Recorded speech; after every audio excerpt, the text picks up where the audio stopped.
Hello and welcome again to another episode of Battle Ready. And today we thought we would do a little bit of a review on Seasons of War Thondia. Thondia. Now, first off, this book was purchased by me with my own dollars. So this is not a review copy or anything like that. I was excited to get into it for a number of different reasons, but the book sort of turned out to be a mixed bag. And we'll go through mix. We'll go through the good and the bad about it. Good, bad. So the good, actually, and it's really good, is the lore. Yes. This book has page after page after page. I was flipping through it. There's like 30 pages of lore. Of discuss. You've got maps and Of you've got the entire thing of Gur. descriptions of Monsters. various monsters and flora and His stuff. tongue has a hand. Well, yeah, so he can get you. It's like the aliens from. It is like the aliens from Aliens. The aliens. Is that actually the movie? It's called Aliens. Aliens from Aliens. So it's got tons of really cool background info. So if you are really interested in making an army that's unique and special and has its own lore and flavor, this is a great resource. If you're playing a role-playing game, maybe you're playing Soulbound, or maybe you're just playing like Pathfinder or D&D or whatever in a Age of Sigmar setting, this would be a great resource if you're taking a trip to Gur of all kinds of stuff you could throw in there for random encounters and just general world building. Super, super, super cool. It also has a story of how the first incarnate was found, where a team of Indrasta-led Stormcast sort of go up against a semi-coalition between some Bone Splitters and some Beasts of Chaos. It's okay. But overall, that is the best thing about this book. If you are looking for lore, This is the place. this is the place. Well, just for the Era of the Beast.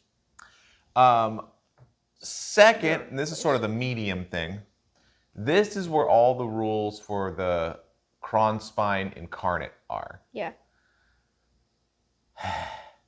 So the Incarnate was sold in a big box of Gur terrain, right? I wasn't especially excited by the Incarnate for our games. I don't think Drake was either, really. Well, I never looked at the card. Well, it's the one that looks like it's this thing. It looks cool. Oh, you think it looks cool? Yeah. All right, well, It's that's like cool. the bones and the skull and the amber and the arms. So that takes up a chunk of the book, not a majority, but a chunk. And it's all stuff that's, it doesn't have a lot of applicability if you're not intending to run an Incarnate. And since I'm not, that part sort of just blank pages for me.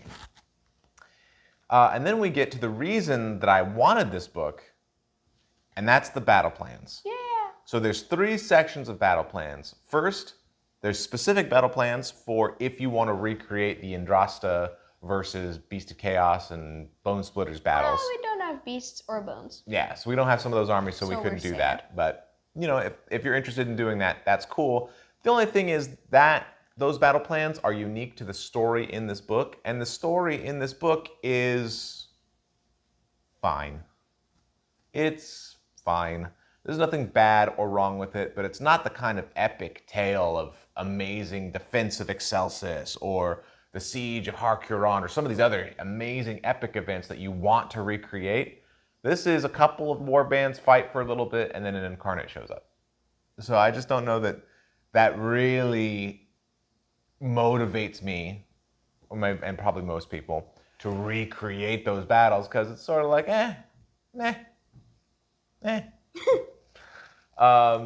So set those aside. But this also has 5 match play battle plans and 5 path to glory battle plans. Path.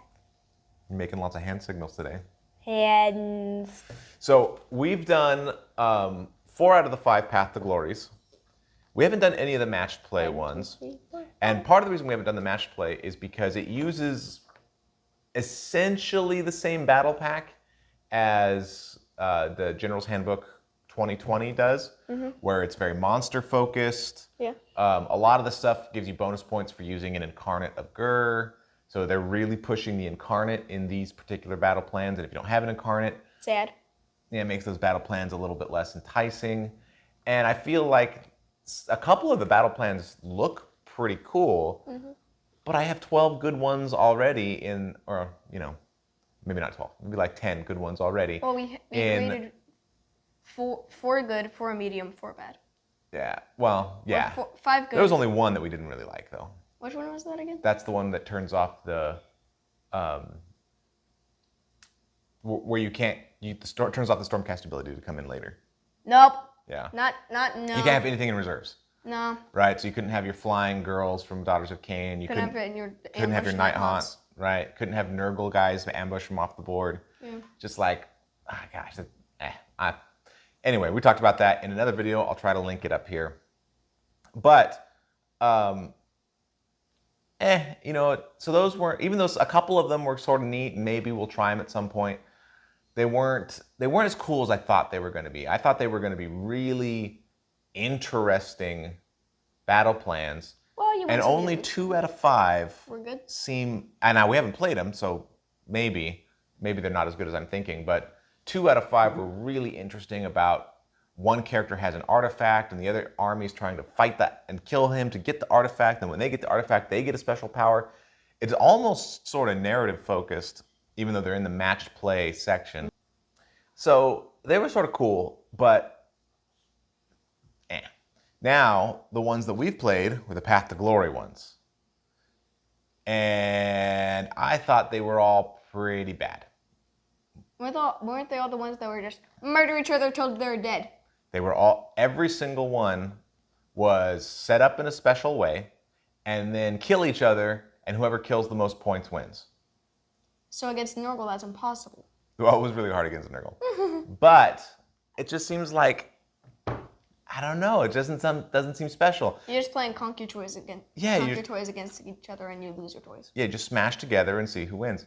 And it's funny because the Path to Glory narrative campaign battle plans in the core rulebook are all really pretty cool, right? There's stopping a ritual, there's defending a tower, there's trying to escape. They have all kinds of interesting objectives. Yeah. And then these ones are almost all just kill the other side. What were we going to say? What are these? Oh, so we happen to show up on the Anvil of Apotheosis. Oh. We'll talk about that in a second. But the battle plans, there is one battle plan where you add a monster. That was okay, but then it was just killing again. Yeah. And then there is one battle plan where you're fighting over a single terrain piece. It's a vault that you're trying to open. Yep. And that's okay. But that's not substantially different from like the Watchtower in the core rulebook where you're fighting over one terrain piece. I don't know. Now, Drake points out this does have Anvil of Apotheosis Gur, and basically it's a way for you to build your own hero. Ooh. So like you would choose, my hero is going to be an elf. And then once he's an elf, I'm going to give him these weapons or these weapons. And then it sort of tells you what he is, how many points he is. Sorta, yeah. And that way your Path to Glory army can be led not just by random Lord of Plagues. Yeah. He can be led by a guy that you've created with a specific point battle. He's got a bigger axe, or he's got a deadlier sword, or he's got whatever. A bigger axe? Yeah. Well, I mean, it does more damage or whatever. So that kind of stuff is pretty cool. But again, like I said, if you're interested in the lore and you're really trying to create something unique and flavorful, this book does a lot of that for you.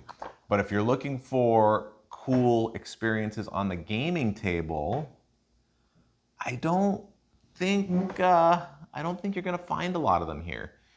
Now partly this is me, and I'm totally, we're casual players. Casual. It's not about the tournament. It wasn't about getting the incarnate rules for us.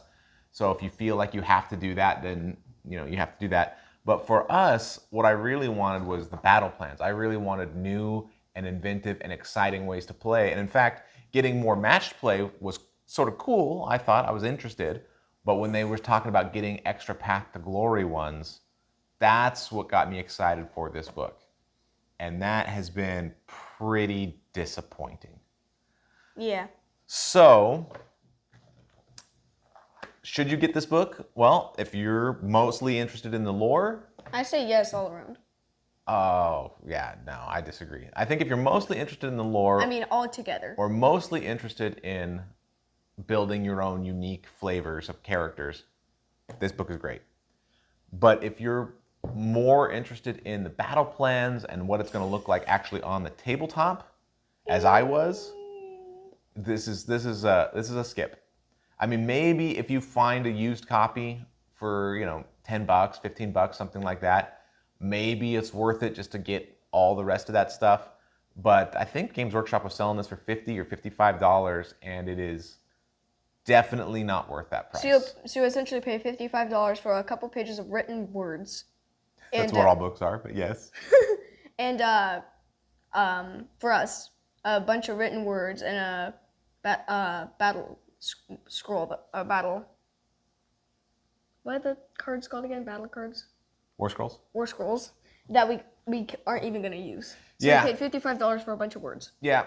I was hoping, like I said, if the battle plans had been amazing, I think it would have been worth every penny because that's new and exciting ways to play the game that I love. But without that, it's probably a pass. So hopefully this review has helped you decide whether or not it's something that you want. And any final thoughts? I think towards the end of towards the end of when we're fighting in Gallet, there's going to be a Seasons of War Gallet. Oh, I wouldn't be surprised since this is Season of War Thondia, Season of War Gallet, with the idea of giving that battle pack extended life, and that's cool if the battle plans are good though. Yeah. If we took the 12 battle plans from the GHB, and the 5 in here, so we had 17 battle plans. Probably the bottom 6 or 7 would include all of these. I think probably Tooth and Nail. I think it was Tooth and Nail. But the total commitment one where you have to have everything on the board, that one might still be worse than some of these. Yeah. But these are definitely the worst. All 5 of these are worse than any version of the core book. And the match play ones, I mean, one might be in the top 10, at the bottom of the top 10. Bottom top 10. But otherwise, the other 4 just seem, I mean, they're okay. If you don't have a General's Handbook, if you never went out and got it, and so you're looking for battle plans and you don't have access to those ones, then this might be a good pickup. But if you already have those good ones, I don't know that we can recommend this one. Can I look at the map? Of course you can. I'm going to try and see if I can figure out which one's going to be the next. All right. Because we moved continents. Well, while you look at that, this has been another episode of Battle Ready, and thanks so much for watching.